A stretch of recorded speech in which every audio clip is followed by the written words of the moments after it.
Tonight, Storyteller Studio is live and invites you to join us for an online conversation about two books we love and hope you do too. Two historical novels focused on two women of history written by three women authors. First, Angie Weidinger interviews Stephanie Dray and Laura Kamoie about My Dear Hamilton, their novel that tells the life story of Eliza Schuyler Hamilton, the wife of Alexander Hamilton. And then, Brenda Madden interviews Laura Treger, author of Madwoman, which focuses on the life of trailblazing journalist Nellie Bly. As you enjoy the interviews, we welcome your questions and comments about each book. Have you read them? What did you like, dislike, would you recommend? And if you're just coming to the books for the first time tonight, what would you like to know? Our book team will be adding their comments and questions during the program. So now let's travel back to the days of the American Revolution as Angie Weidinger, Laura Kamoie, and Stephanie Dray take us inside the pages of My Dear Hamilton. Me, I trusted him. Me, I loved him. And me. 214 years after his death, he's one of the hottest founding fathers, thanks in large part to Lin-Manuel Miranda. What's your name, man? Alexander Hamilton. Hamilton, an American musical, has many of us looking at the man on the $10 bill a bit differently these days. But what about the other Hamilton in the show, with a smaller role but immense influence on Alexander's life and legacy? Elizabeth Schuyler, it's a pleasure to meet you. His wife, Eliza Schuyler Hamilton. We had no notion of who Eliza Hamilton really was other than what we saw in biographies and in the musical, of course. But we were surprised to find a very spunky kind of warrior lady. That revelation based on research trips and the analysis of more than 9,000 long letters. Long letters, yes. Alexander never takes 5 words to say what he might say in 50 words. Between Alexander and Eliza Hamilton, their relatives and friends had Stephanie Dray and Laura Kamoie excited, since spunky and warrior-like isn't exactly how Eliza's typically portrayed, even in the musical they both love. A lot of the characterizations that exist of Eliza often focuses on her as this sort of very sweet, kind of meek, very loyal, saintly wife. We have a different kind of a characterization of Eliza in My Dear Hamilton. Their book details a formidable founding mother who grew up the daughter of a general, was fiercely committed to America's independence, helped write many of Alexander Hamilton's most influential papers during their loving yet sometimes complicated marriage, had 8 children, and lived 97 years, rubbing elbows and making her opinion known with history's key players. I mean, she knew 12 of the first 16 presidents. There were times that we were pretty sure that the Hamiltons knew literally every person that lived in early America because, we were constantly having new, interesting characters that could potentially be in the book, and we had to make the decision about who we would include and not include. Even after those decisions, they had to cut 60,000 words from their first draft. That's 200 pages. There were a lot that were very painful to cut, a lot of darlings, and is what you say in the writing world is cut your darlings. Well, we cut a lot of darlings, I would just want to say. These co-authors discussed their favorite darlings. You had to get rid of your Frenchmen. I had to get rid of all these awesome Frenchmen. And some of the reviews on their book, especially from a young critic. She was quite mad at us that certain characters died, and I got all kinds of emojis about how mean we were for those deaths. Plus, how an American history expert and an ancient world fiction writer teamed up to write not one, but 2 best-selling titles. In our other writing, I would actually say that we have kind of dissimilar styles. So it was sort of with a great deal of hubris that we dove into this, and it's sort of magically, and we often sort of say, it was magical. Hamilton-hungry fans and history buffs alike, this conversation is filled with entertaining. Many times, yes. Stephanie cursed the Adams administration. If we could sing it would be great. And enlightening information. It seems like in both of our novels that the crazier something is, the more likely it is to have been true. Next, in this first-person one-on-one with Stephanie Dray and Laura Kamoie. We are at the historic Hanley House in Clayton, which was built in 1855, not too far off when Eliza Hamilton came through St. Louis in 1837. 1837, on her way to visit her son William in the Wisconsin Territory. That's right. And what's so remarkable to me about hearing about that, I mean, it's really neat that she came through here, but she was 80? Yes. She was 80. In 1837. She was a very intrepid lady, and she was athletic all of her life. Even up to her death, I think she was walking 2 miles a day in Washington. Yeah. Hamilton the musical. I mean, that's how most people are knowing Eliza Hamilton right now. Yes. And so this idea actually came after you two saw the musical. Laura actually saw it first without me. Oh. I had another engagement. I wanted her to come. She did. And I knew that she loved it because my cell phone was blowing up all night, and I was so tired I thought I'll just talk to her about whatever it is in the morning. And by the time we got in the taxi cab in the morning on the way to our publisher to talk about our first book, America's First Daughter, Laura was just vibrating with excitement, and she started telling me about Eliza Hamilton, and we had sort of had a niggling idea that we might want to approach Hamilton, but this really cemented it. By the time we got out of that cab, and it was not a long cab ride, It was not. we had decided that we had our next great untold American story. Like I said, that's we know her kind of from the musical. Do you feel that there's anything about her that's misrepresented, or maybe that their relationship is a little misrepresented? And you kind of touched on some things about her. One of the things about her portrayal in the musical, and we are both giant, nerdy, geeky fans of the musical. I mean, just there's no question about that. But I think that the relationship between Alexander and Angelica, her older sister, and Eliza, is portrayed in the musical in such a way that you maybe can get to the end and think, I wonder if he really should have been with Angelica all along. And maybe Eliza was sort of not his equal or his match, or his best match anyway. Right. And I think that is an altogether inaccurate representation of who Eliza was and what her relationship with Alexander was. It's really important, I think, for people to understand that in the real history, Angelica had already been married for several years by the time of that winter's ball, and she had several small children. So there was never sort of an option where she and Alexander would have ended up married, or there was never a moment where Angelica gave Alexander up for her younger sister. Instead, what we found is that Eliza, even before they were married, was inserting herself in politics, had very strong opinions. She was already a patriot. She was the daughter of a general.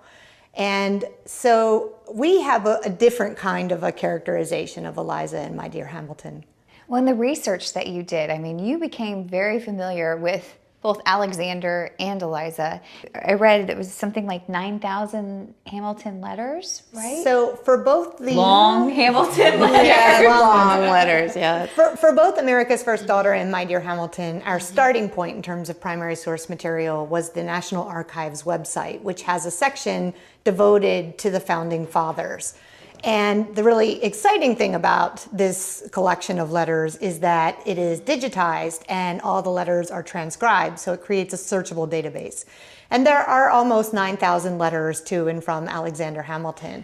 And we thought this would represent a great savings in time from the Jefferson book, because there are 18,000 Jefferson letters on that same website, except that Alexander never takes 5 words to say what he might say in 50 words. And so there was actually no savings of time whatsoever. So you have all this information on him. But for Eliza, how did you go about developing her voice? Because she famously burned her love letters, right, to Hamilton. Is that accurate? We're not sure if she burned them or destroyed them in some other way. We know that they don't exist, and they don't exist in sort of a pattern, and that is that there are a few letters that have survived that were written in Eliza's hand. But these are letters that she sent other people and they preserved. The ones that she would have had in her own possession are gone, which indicates that she probably destroyed them. Interesting. So then how did you go about finding her voice? Oh gosh, I think we extrapolate from the letters that do survive, and you can start looking at what her friends and family say about her. We are sort of excited when we found a letter from her older sister, Angelica.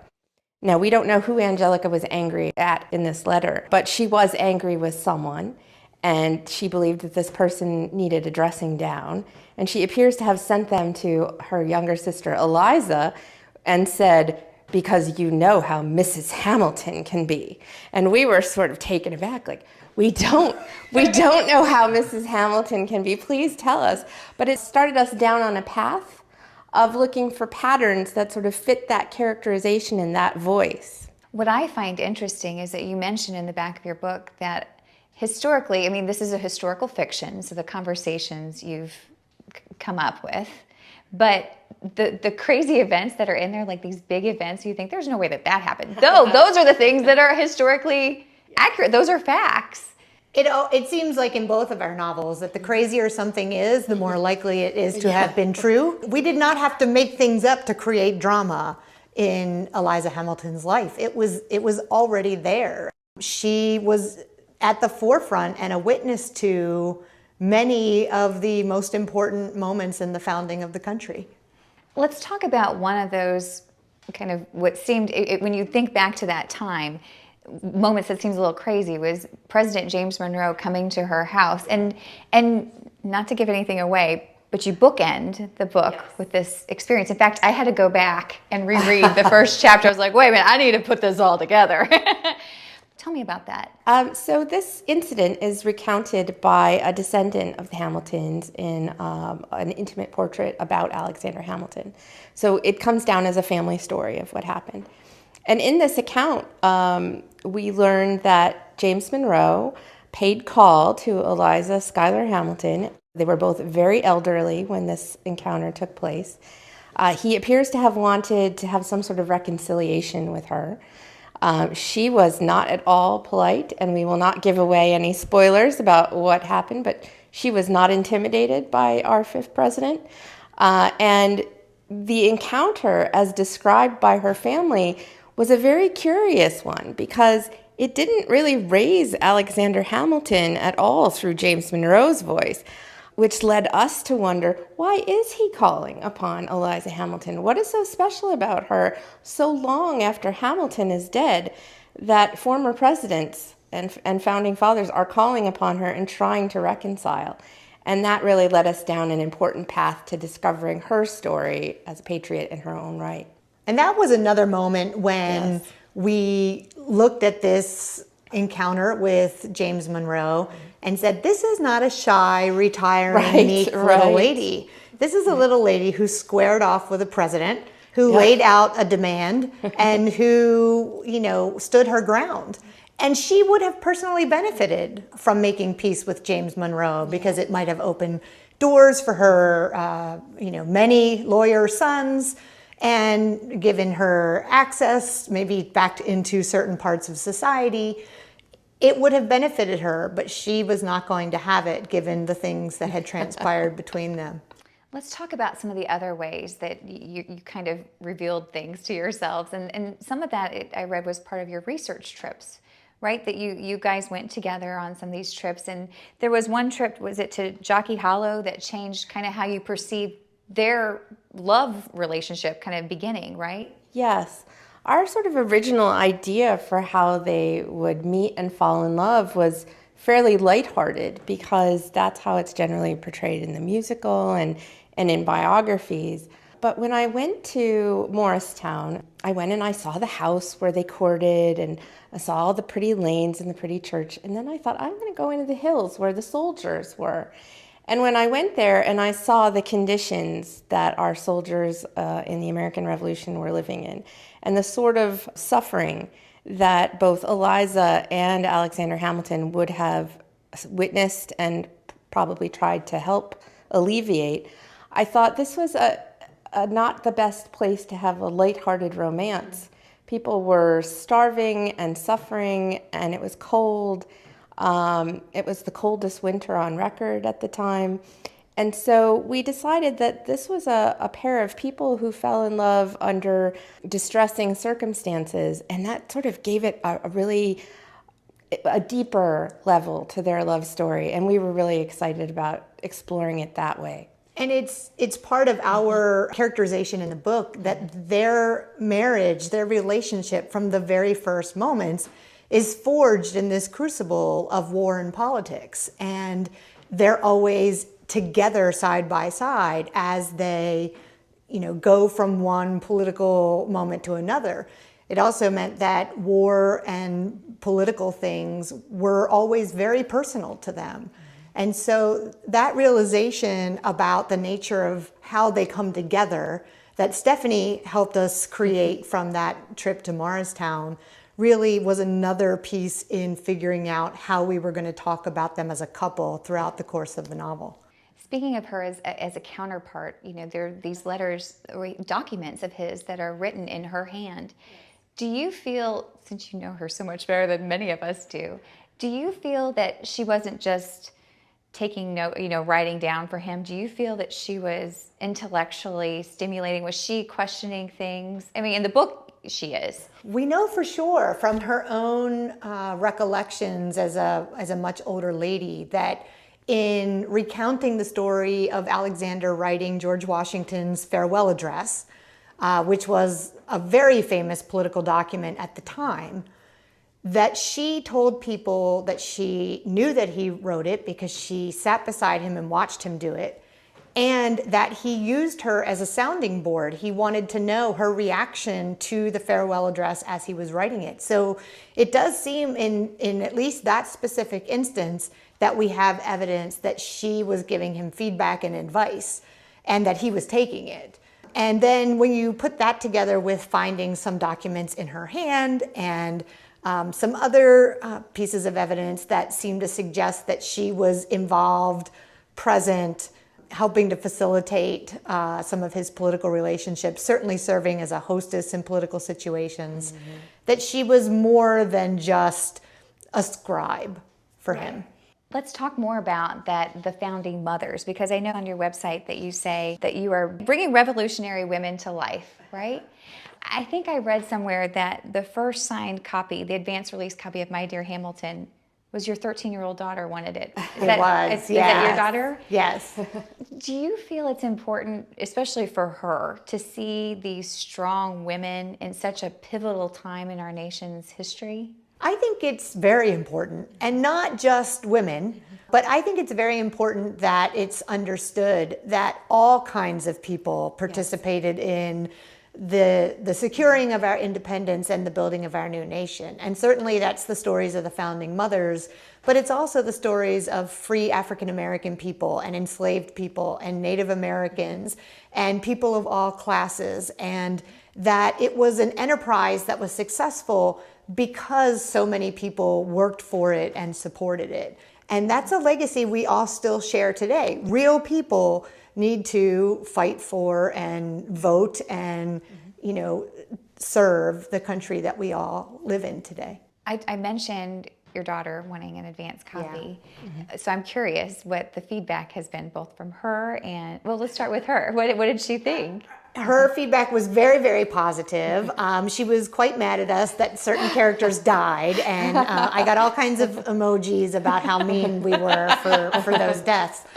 But she really devoured it. I mean, my children and my whole family is a Hamilton family, so there's that. But even as we were doing research and I would share some things that we were finding, they loved it and they were sort of gobbling it up. And that was like parenting wins. Yeah, exactly. But so the fun thing is that she's told some friends about this novel, and now she's coming home and saying, "Will you sign one of your books for me to give to a friend?" And that's a yes too. Like, go ahead, pass it out.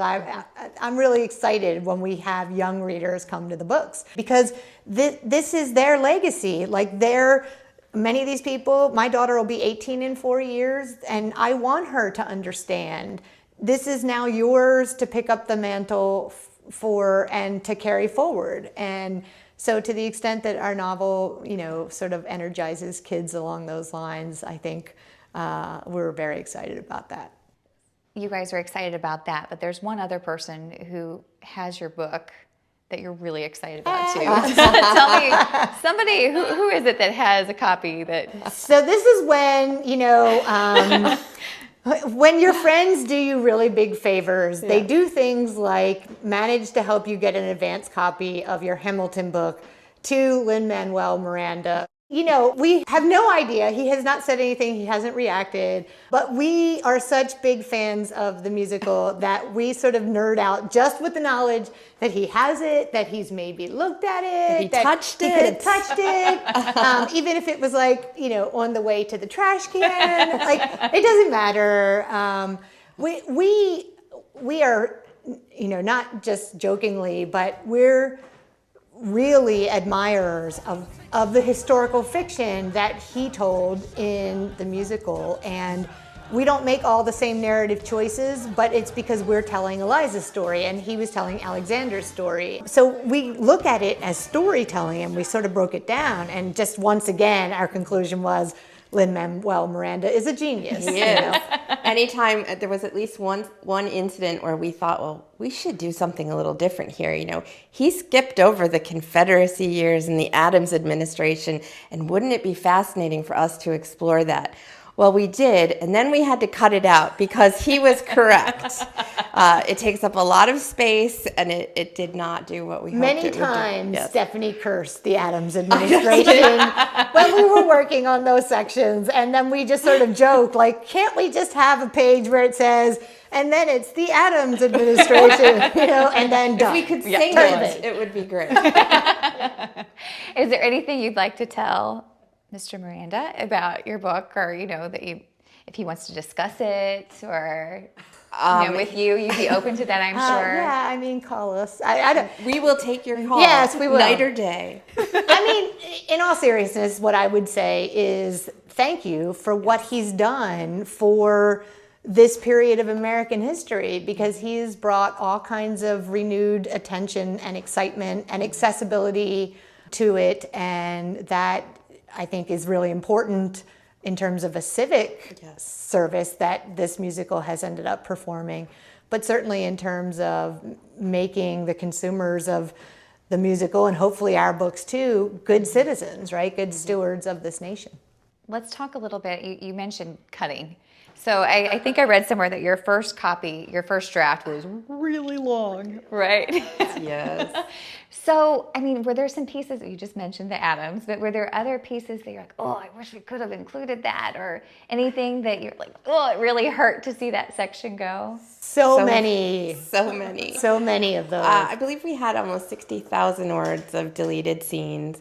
We do give them away to our readers on our newsletter. So if people subscribe to our newsletter, we'll be giving them some of the deleted scenes as extras, sort of like a director's cut. We also put together a little book for people who early on got My Dear Hamilton that were thinking of expanding, which has, I think the current version of it has 10 deleted scenes, and then we're going to expand and add some more to it. But there were a lot that were very painful to cut, a lot of darlings, and is what you say in the writing world is cut your darlings well. We cut a lot of darlings, I would just want to say. And for me, in this novel, there were probably 2 or 3 scenes that were the hardest for me. One was towards the end of her life. Eliza has dinner at the White House with President Polk and his wife. And I just thought that was a delightful scene for a lot of reasons, including that the Polks are not... They're just interesting people. I'll leave it at that. But it was one that ended up going. That whole scene went. And then there's another really delightful scene where during their honeymoon, after they get married at her father's home in Albany, that a whole bunch of French soldiers descend on the Schuyler mansion, and they stay for like 2 weeks. And there are all kinds of interesting scenes. We wrote some of that in. And then it too also needed to go, and I regretted that because the Frenchmen were so delightful. You had to get rid of your Frenchmen. I had to get rid of all these awesome Frenchmen. How about for you? I think we had a great scene with Eliza Schuyler Hamilton confronting Abigail Adams. Oh. And we thought that was great because we have, two founding mothers having a spat, as their husbands, of course, are having a spat. And it was great and it was dramatic, but ultimately, it was the Adams administration. It had to go. And for many months, we had a whole other prologue at the beginning of the book. We imagined Eliza potentially going to Weehawken, to the scene of her husband's demise. And it was part of a whole other story we were going to try to tell about Eliza's life.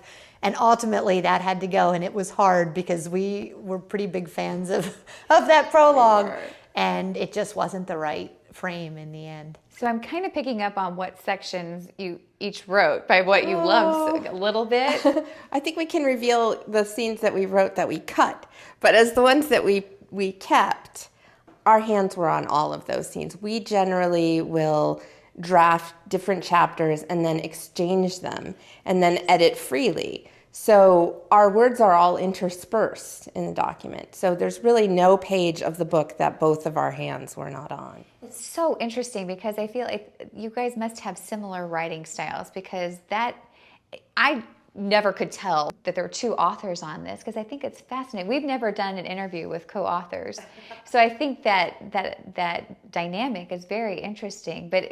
So you guys work obviously very well together. And do you feel like you have a similar writing voice? A writing style? No, I think the answer to that is no. I mean, interesting. It's one of our favorite compliments that people can't tell that there's more than one author, because they shouldn't be able to tell. That was our goal, to make a seamless voice that's just Eliza's story. Right. In our other writing, I would actually say that we have kind of dissimilar styles. And when we first agreed to co-author America's First Daughter, our first novel, it could have all gone wrong. Like we had never collaborated with each other. We had never collaborated with other people. So it was sort of with a great deal of hubris that we dove into this, and it's sort of magically, and we often sort of say, it was magical. It all worked out. We have identified that in some areas Stephanie is stronger, in other areas I'm stronger, and we have complementary strengths. And so when we both go through all the pages, we get to build each other up and build the story up with what our respective strengths are. And it's worked. So we did it a second time. Yeah. We survived it a second time. We did. And we're co-authoring another book right now. So I think we've got it down to a little bit of a science at this point. Yeah. I was going to ask, there has to be another founding mother that you're looking at and saying, she's got a pretty good story. But we can't talk about it now. While they couldn't talk about it then, we can tell you now that their next book, A Founding Mother, a novel of Abigail Adams, will be released in just over a month on May 5, 2026. And if you want to read something else by them before then, check out their books Ribbons of Scarlet, set in the French Revolution, and America's First Daughter, which tells the story of Martha Patsy Jefferson Randolph, Thomas Jefferson's eldest daughter. And to learn more about the authors, check out their website, DrayKamoie.com. Need a quick break before our Brenda Madden interviews Eliza Treger about her novel Madwoman? Then take the next 50 seconds to go grab a snack while we run the credits from Angie's interview, and then offer a little 30-second additional countdown.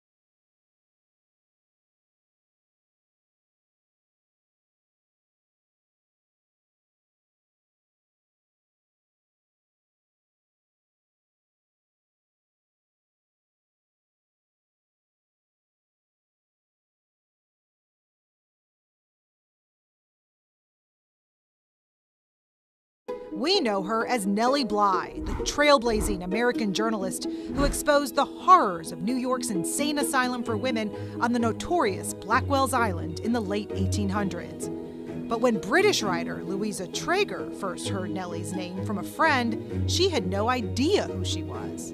She said to me, "Have you heard of Nellie Bly? She's the kind of woman you write about."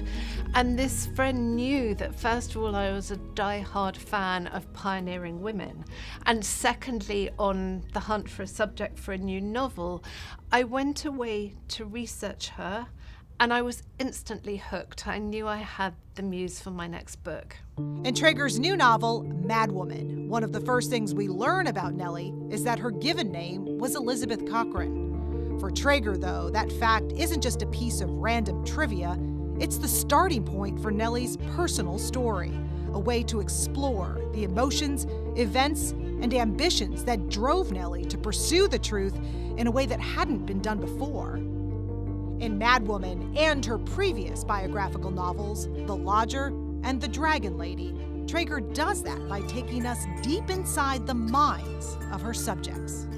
Fictionalized biography gives me more leeway to get emotional access to my characters.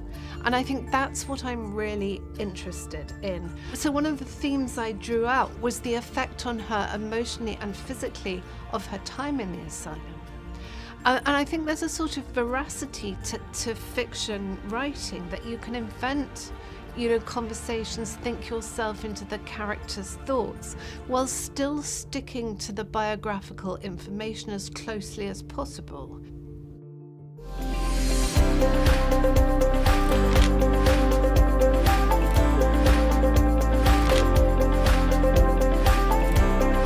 Eliza Treger, hello, thank you so much for joining us. Thank you for having me, Brenda. I'm thrilled to be here. Yeah, and you're coming to us from afar. That's right. I live in the middle of London, so quite a way. And is this the first time you've had an American subject for your novel? Or your novels, it's funny to say novel because they're historical, like factual fiction, really, right? But Yes. But they are characters and they are real people. That's right. Well, my speciality is writing about women who are trailblazers. Women who struggle to conform, struggle to find their place in the world. And Nellie Bly is my first American subject. What drew you to Nellie? Well, I heard about her from a British friend, actually. She said to me, "Have you heard of Nellie Bly? She's the kind of woman you write about." And this friend knew that, first of all, I was a die-hard fan of pioneering women. And secondly, on the hunt for a subject for a new novel. And I hadn't heard of Nellie Bly. I went away to research her, and I was instantly hooked. I knew I had the muse for my next book. What caught you about her? Well, Nellie was America's first female investigative journalist, and to get her first big newspaper scoop and to be taken seriously in an industry run by men, she proposed something very daring and extreme, that she would feign madness and get committed to the notorious asylum on Blackwell's Island off the coast of New York City. And from there, when she got out, she would expose the conditions. And what really caught my imagination was wondering what kind of a person could do this, especially at the end of the 19th century when women were supposed to be reticent and ladylike. And, I really couldn't let go of that. One of the things that you've been asked about and talked about is the fact that this is sort of the beginning of what came to be known as stunt journalism. That's right. So Nellie's expose pioneered a new journalistic movement called stunt or detective reporting, and it was the acknowledged forerunner of investigative journalism. And I should also add that before Nellie went into the asylum, women journalists were only allowed to report things like society gossip, fashion, theatre and concert reviews. So Nellie's expose also pioneered a path for women in newspapers, to do serious, hard reporting. And she paved the way for successive generations of women reporters to achieve what they did.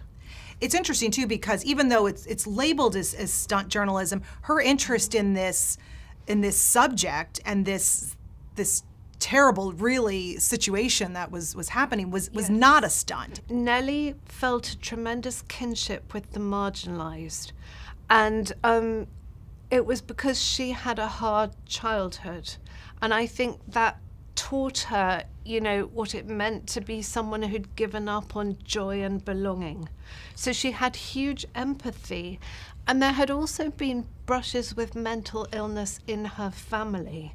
And I think that kind of probably sparked her interest, but also made the asylum an even more scary place.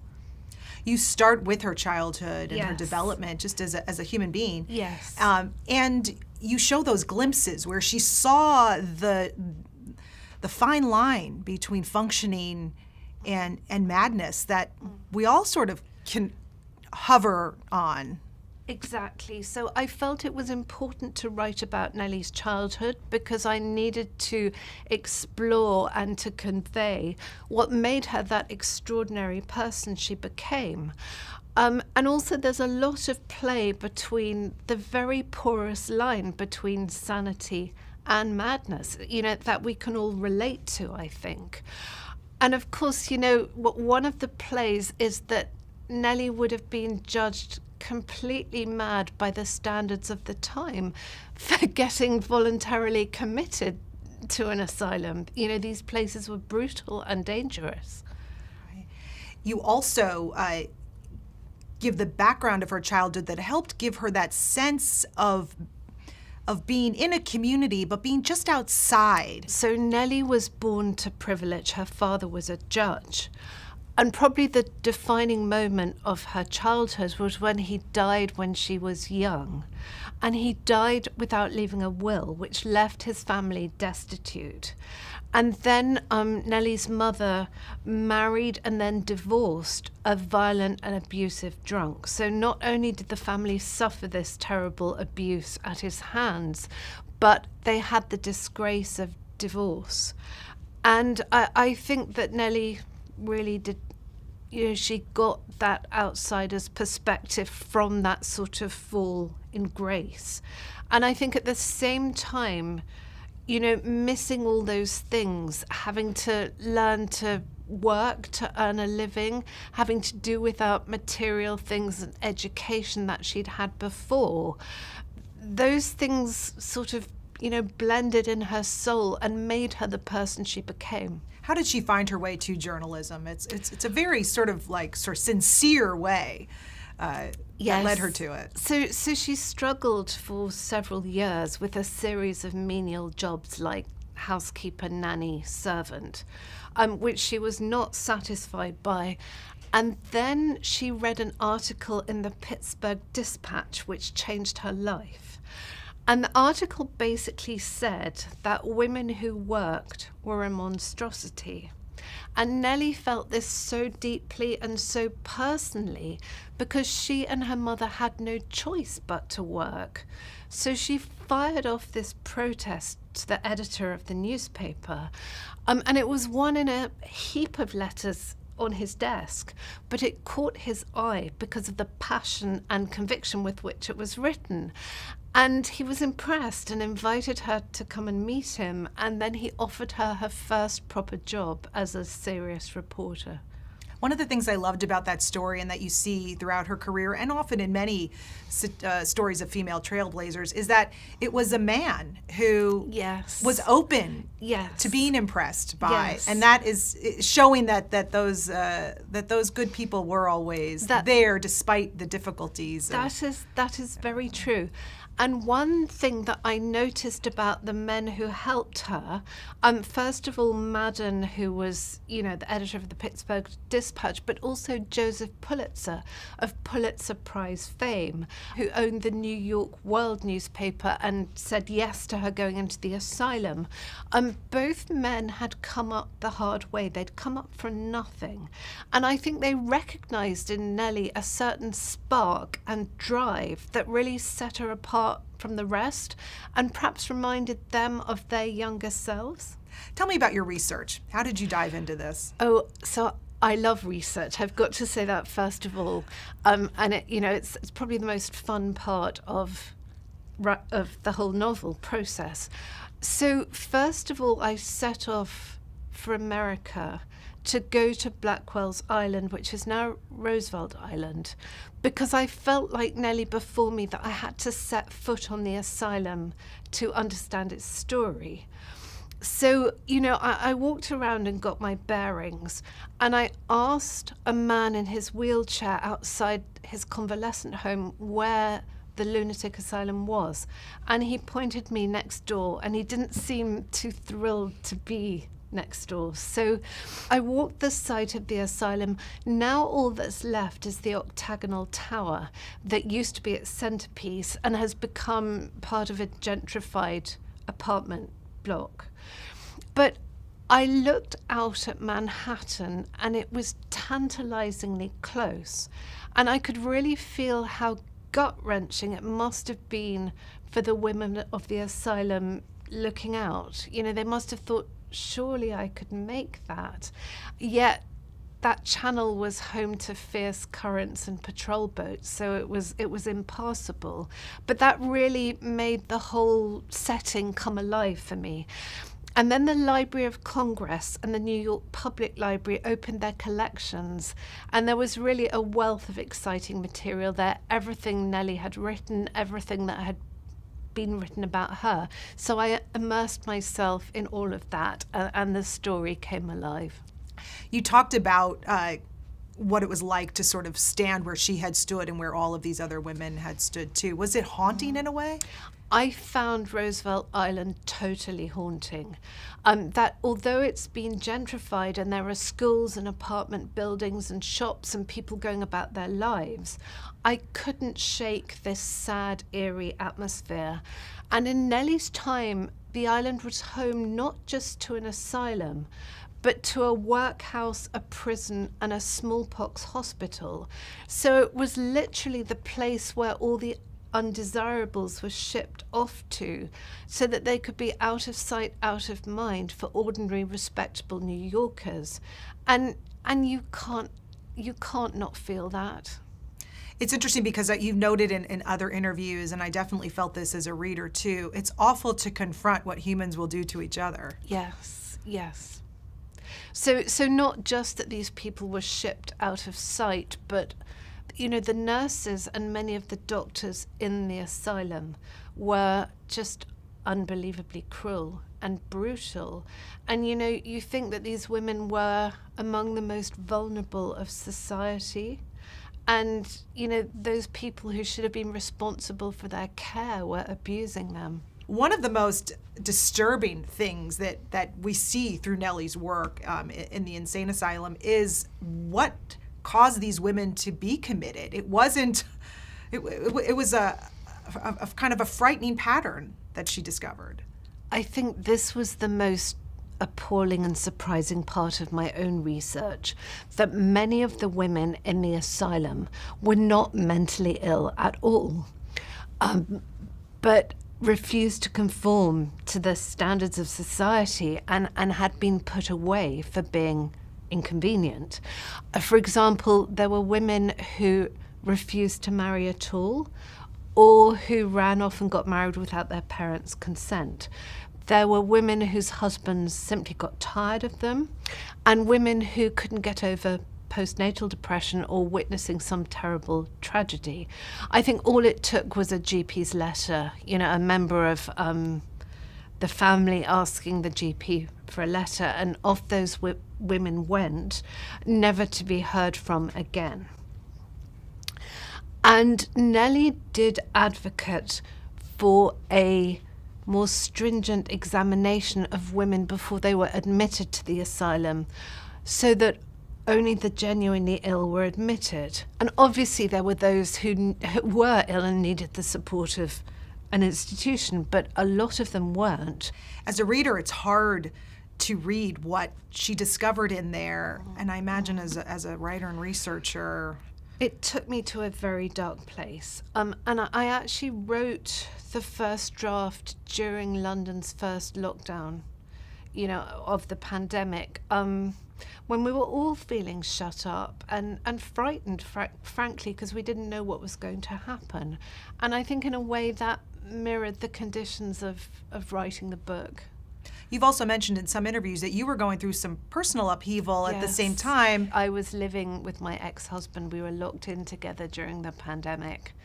You know, still waiting for the house to sell, the family home in a non-existent market. So, yeah, it mirrored Nellie's life story. And I mean, I wouldn't have wished that on anybody, but I think it made the writing richer. I didn't realize this until I read Madwoman. She didn't really fully know how she was going to get out of there. No, exactly. So Joseph Pulitzer said, you know, we'll get lawyers to try and secure your release, but we can't promise. And as the days went by, as you know, days in that bleak institution passed with no news from Pulitzer or the New York World, Nellie began to have grave doubts. She feared that maybe there'd been some legal issue and the paper couldn't secure her release and had just simply washed its hands of her. We know that she did this, and this was sort of her groundbreaking claim to fame in a way.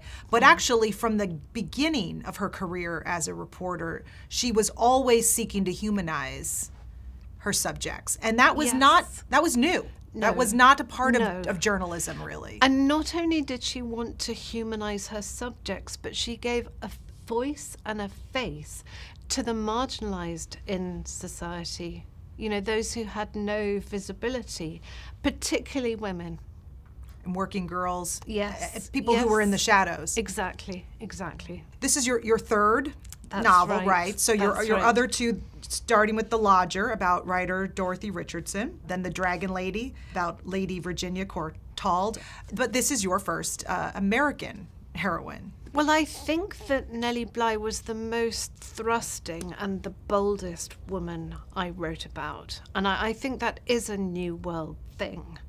And then I really had to immerse myself in the culture, you know, to get the language right, to get the dialogue right. And that was a challenge. My partner lives in Bucks County and he's a writer too. So he read it for me. He was my sort of, you know, American language advisor. And every now and again he'd say to me, no, this sounds too British. So hopefully he caught all the Englishness out of it. That's true. There is a right. Yeah, you could see, especially in conversation. Right. Yes. The rhythm. Yes, Mm-hmm. yes, very much so. And the spelling. I mean, you know, it really is a different language. It is. That's true. But American English has an energy that I really like, and that fit Nellie.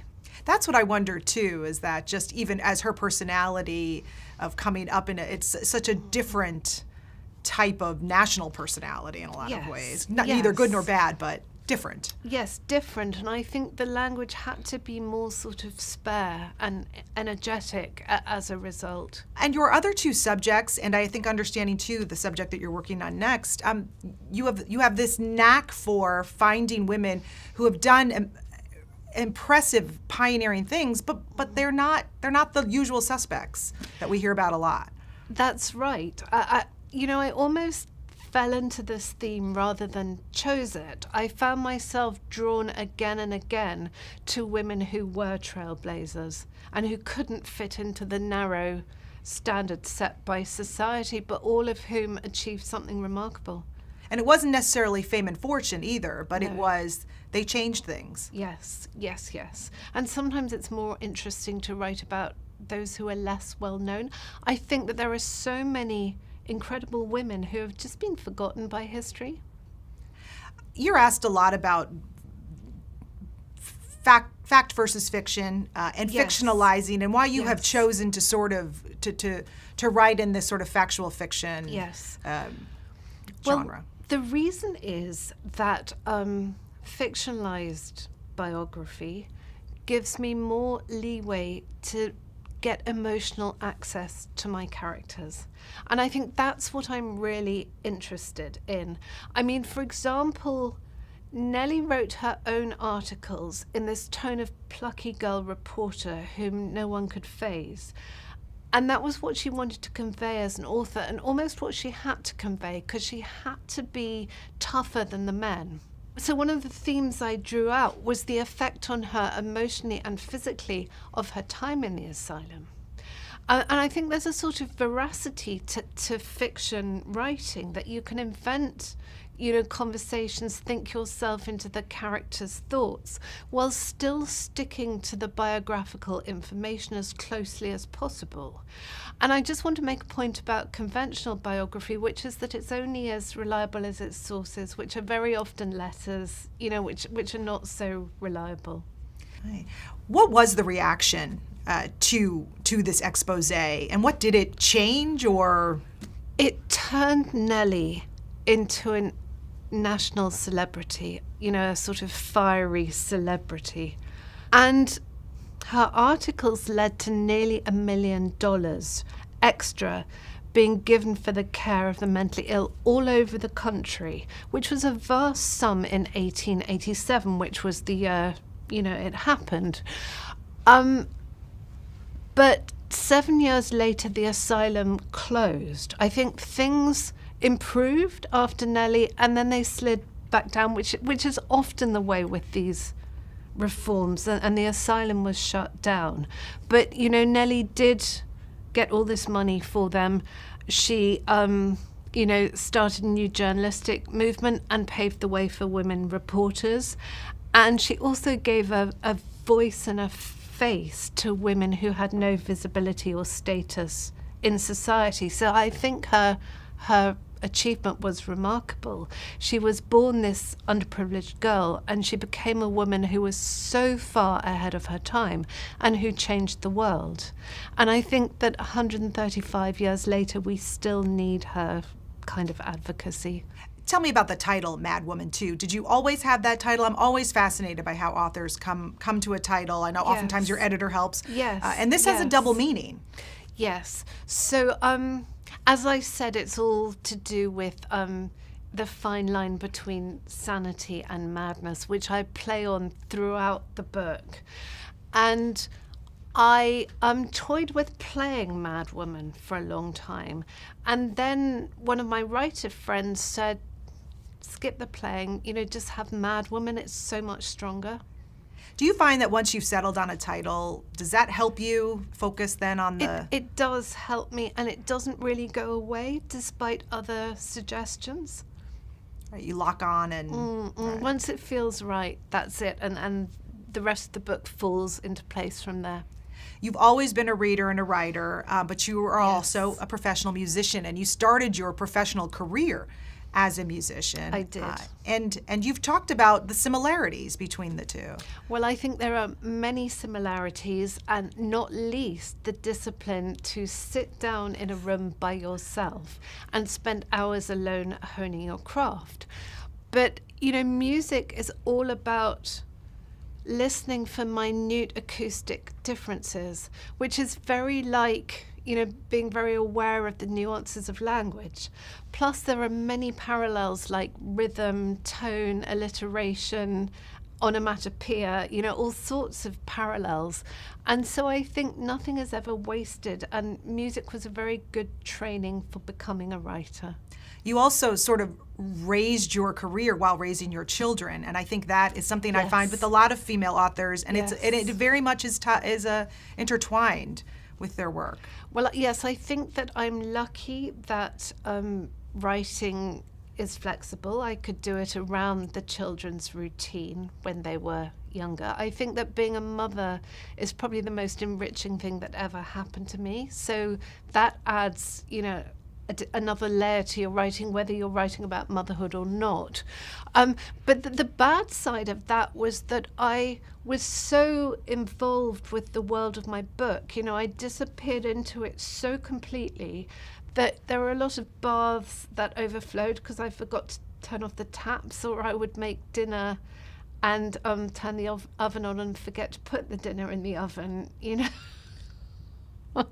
You've always been very candid about how difficult it was, though, to transition and to become a published writer. Yes. Well, it took me 20 years to get published, and years and years of rejections from agents and editors.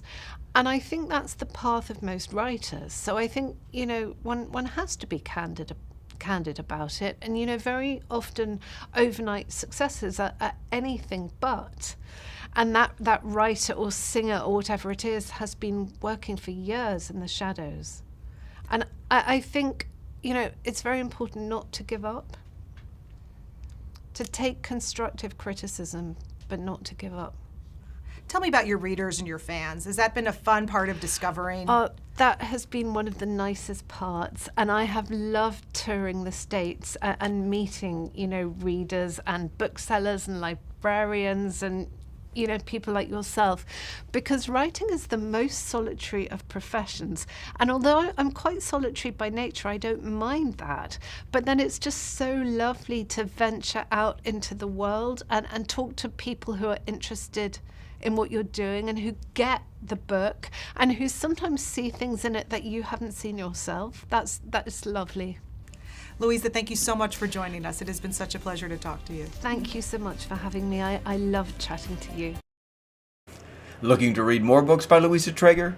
Then check out her other 3 historical novels, The Lodger, The Dragon Lady, and her latest, The Paris Muse. You can enjoy her website at louisatraeger.com. Thanks so much for joining us tonight. We look forward to seeing you next month for another episode of Storyteller Studio Live.